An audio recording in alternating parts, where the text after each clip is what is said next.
Alright, hi everyone, this is the FS guy, and we're just going to show you a very quick way to start up Pmdg 747. You will master the startup process, I guarantee you that, and it'll only take you about 3 to 4 minutes to start up the bird, and that's a great feeling, because I know that many of you have problems starting up the bird, especially if you're watching this tutorial, so, you know. Well, the first thing that we want to do is get the aircraft some power. To do that, we want to turn on the battery. To turn on the battery, simply go into your overhead, click the battery switch. Bam! We now have power to the aircraft. Go into the first. Okay, sorry. Yeah, we have power to the aircraft. Select your standby power onto auto.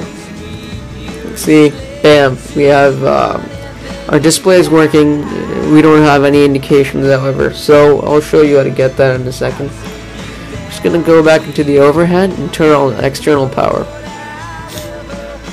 After you've turned on external power and your standby power is on auto, we can go into the virtual cockpit and we can just take a look around. We can see that everything is in working order, which is good. Okay. By the way, turning on the battery will also turn on the cabin lights, just for your information. Back to the overhead now. If external power is not available at the airport you are in, it shouldn't be a problem with Flight Simulator, because it's a simulator and you can just request external power from the Pmdg menu. You're going to have to start the APU. To start the APU, all we have to do is put the APU on start. Just note that you're going to have to start the APU before engine start, so that's when I'm going to cover the APU section. Next, what we want to do is turn on the air conditioning, upper and lower, aft cargo heat, humid, gasper. We're going to turn on our packs, and you should hear the fans, they kind of start to spool and bring the air in. There we go. To notify ATC that we have power to the aircraft, we just have to turn on our nav lights. And you can see that that turns on the lights on the wing of the aircraft. Just look at the tip right to the left of the winglet. Okay. Now we have to align the IRSs, and by aligning the IRSs, you will get information on your displays, besides this stuff. Okay, to align the IRSs, switch the IRS switches to off if they're not already there. And then right click them once, bring them to nav. Not align, nav.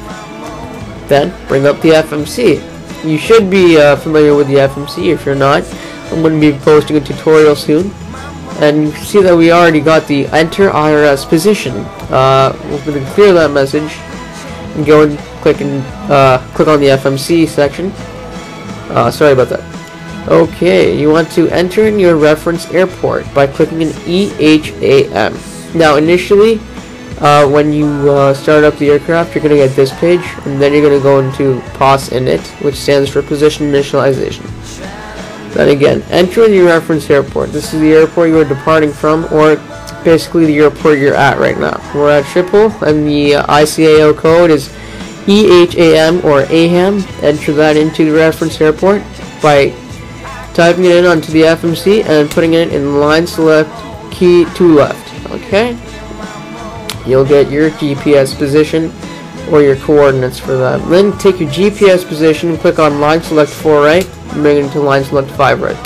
That's it. The IRSs have aligned. Obviously I'm using instant align time. Just to make things faster, you can set that for yourself. Arm the emergency exit lights. Okay, that's pretty straightforward. Turn on your yaw dampers, and these will offer a really comfortable ride for the passengers, and you could potentially crash your plane if you don't turn them on. Turn on the APU bleed. Then we're going to do some fire tests.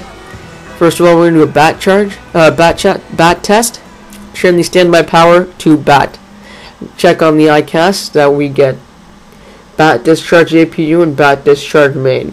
Don't worry about the other warnings right now. Go back to the overhead, put it back to auto. Then do the fire warning test. This is what it would sound like if you had a fire on the aircraft in flight or on the ground. And all of these correspond with different fires. And it says fire test pass, so we've passed. A master warning is illuminated. Don't click anything. Go back into the overhead. Turn on the hydraulics to auto. However, hydraulic demand pump 4 we want to put on to auxiliary. So just do that right there. Okay, so the aircraft is almost set. This is where you're going to be programming your FMC. Passengers are going to be coming in. Flight preparation, and just going over all your waypoints, making sure that everything has been done properly before. So now, once we've gotten clearance from ATC to push back and start our engines, we're going to contact ground. We're going to push us back, and then are going to instruct us to start our engines. Start the engines. Turn on your fuel pumps wherever it says press. Okay. Currently have 67,000 pounds of fuel in the 747. Just a note. Okay. Now we're almost ready to start our engines. You want to turn on your beacon. This instructs the ground crew. This tells the ground crew basically that you're going to start your engines now, just so they have a warning prior to you doing it.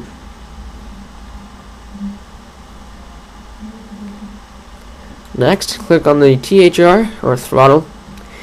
Put your fuel control switches to run. Okay. And then turn on the APU. This is the part where you have to wait.